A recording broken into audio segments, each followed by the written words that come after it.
یکم محرم الحرام، جہاں اسلامی نیا سال ہے، محرم کا مہینہ جب بھی آتا ہے بہت ساری یادیں لے کر آتا ہے، کیونکہ اس مہینے میں امام علی مقام، امام تشنا کام، امام حسین رضی اللہ تعالیٰ عنہ اور ان کے رفقا کے ساتھ جو کربلا کے میدان میں واقعات ہوئے وہ ہر مسلمان کے دل کو زخمی کر دیتے ہیں، افسردہ کر دیتے ہیں۔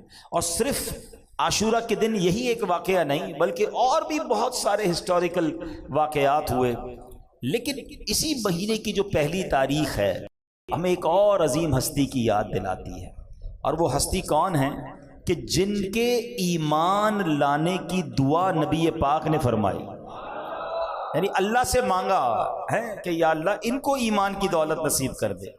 معاملہ کیا تھا؟ مسلمان تھے 39، جس وقت یہ معاملہ ہوا صرف 39 مسلمان تھے، اور بڑی مشکل کے دن تھے۔ مسلمان چھپ کر عبادت کرتے تھے۔ کہاں عبادت کرتے تھے؟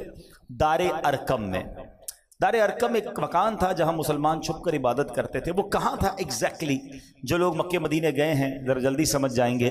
صفا کی پہاڑی سے جب ہم مروہ کے لیے چلتے ہیں، صفا مروہ میں جو صحیح ہوتی ہے، تو صفا سے جب آپ مروہ جاتے ہیں تو رائٹ سائڈ پہ، اب تو دیوار بن گئی ہے، مگر یہی وہ کوئی مکان تھا جہاں پر دار ارقم تھا۔ اچھا ایک اور بات سوچئے کہ اگر صفا کے قریب کوئی مکان تھا تو یہاں سے کعبہ کتنا دور تھا؟ چند قدم کے فاصلے پر۔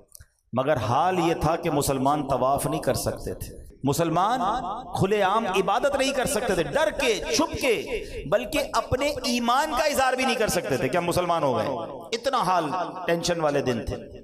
اب اس میں ایک ایسی شخصیت جو اسلام لانے سے پہلے بھی بڑے بہادر، بڑے جری اور جلال والے تھے، یقیناً آپ سمجھ گئے میں کس کا ذکر کر رہا ہوں، حضرت عمر فاروق رضی اللہ عنہ۔ لیکن ابھی آپ ایمان نہیں لائے۔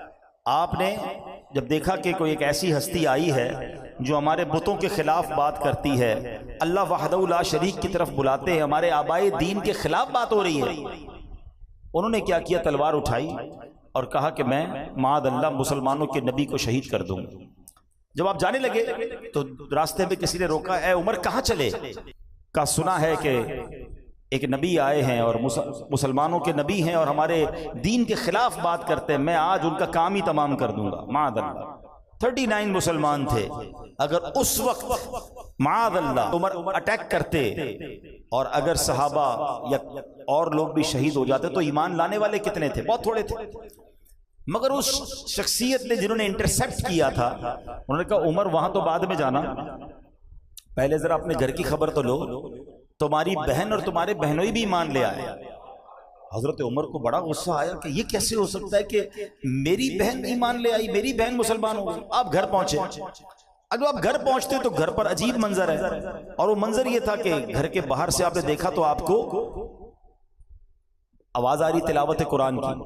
تو حضرت عمر جو ہے بہت غصے میں گھر کے اندر داخل ہوئے، اور جیسے ہی گھر میں داخل ہوئے تو آپ نے اپنی بہن جو ہے اس پر گویا اٹیک کیا، اپنی بہن کو مارا، اپنے بہنوئی کو مارا۔ اور اب جب یہ سب کچھ ہو گیا تو بھائی بھائی ہوتا ہے، اس کو احساس ہوا کہ میں نے تو اپنی بہن کو لہو لہان کر دیا۔ تو آپ نے پھر اپنی بہن سے کہا کہ اے بہن یہ تو بتاؤ کہ تم پڑھ کیا رہی تھی؟ بہن کہتی قرآن پڑھ رہی تھی۔ کہا مجھے بھی دکھاؤ، کہا تم نہیں دیکھ سکتے، تم ہاتھ نہیں لگا سکتے، تم پہلے پاکی حاصل کرو۔ بہن کی ہمت دیکھیں کہ ایک تو بھائی نے لہو لہان کیا ہوا ہے، لیکن قرآن کی عظمت دل میں کیسی ہے کہ تم پاک نہیں ہو، تم نے وضو نہیں کیا، یا تم غسل کرو۔ بہرحال وضو کیا اور اب قرآن پڑھنا شروع کیا۔ اچھا عربی تو لوگ تھے، قرآن عربی زبان میں تو ان کو پڑھنا تو آتا تھا، انہوں نے قرآن پڑھنا شروع کیا۔ تو جیسے ہی سورہ طٰہٰ کی آیتیں آپ کے سامنے آئیں اور آپ نے پڑھتے پڑھتے اس آیت پر پہنچے، اننی انا اللہ لا الہ الا انا فاعبدنی، بے شک میں ہی اللہ ہوں، میرے سوا کوئی معبود نہیں تو میری عبادت کر۔ بس جب یہ پڑھنا تھا حضرت عمر کا دل لرز اٹھا، قرآن نے اپنا اثر دکھانا شروع کیا، ایمان کی شمع روشن ہونا شروع ہوئی۔ اللہ اکبر، اب چلے نبی پاک کی بارگاہ میں، اب نیت بدل چکی ہے، اب ارادہ کچھ اور ہے، مگر تلوار پھر بھی ہاتھ میں ہے۔ اب ذرا سینیریو سمجھیے گا، حالات سمجھیے گا۔ حضرت عمر گئے اسی دار ارقم کے دروازے پر، دروازے کو دستک دی، صحابی نے چھپکے سے تھوڑا سا دروازہ کھول کر دیکھا کون آیا ہے، بڑے ڈینجرس دن تھے، تو دیکھا حضرت عمر ہیں، ہاتھ میں تلوار ہے۔ حضرت حمزہ بھی اس کمرے میں موجود تھے، حضرت حمزہ حمزہ کہتے ہیں، ان صحابی نے کہا حضور عمر آئے ہیں اور ہاتھ میں تلوار ہے۔ حضرت حمزہ بھی تو شیر خدا تھے نا، فرمایا آنے دو عمر کو، اگر ارادہ ٹھیک ہے تو ٹھیک ہے، ورنہ عمر ہی کی تلوار ہوگی اور اس کا سر ہوگا۔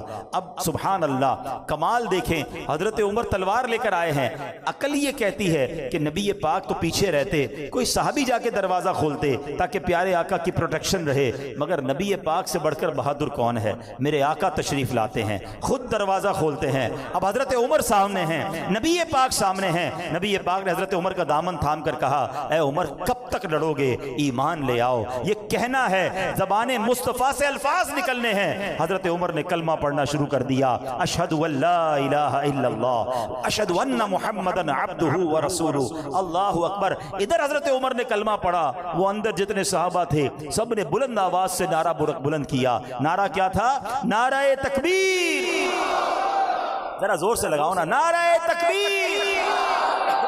آپ کو پتہ ہے ان 39 صحابہ نے کیسا نعرہ لگایا تھا؟ حدیث کی کتابوں میں الفاظ ہیں، اتنے خوش ہوئے تھے کہ جب وہ نعرہ لگایا نا تو مکے کے پہاڑ گونج اٹھے۔ اچھا اب کفار مکہ سوچ رہے ہیں اللہ اکبر یا رسول اللہ، اب یا علی، اب مکے کے کفار سوچنے لگے ان کو ہو کیا گیا، یہ چھپ کے عبادت کرتے تھے، اتنی بلند آواز سے نعرے لگا رہے ہیں۔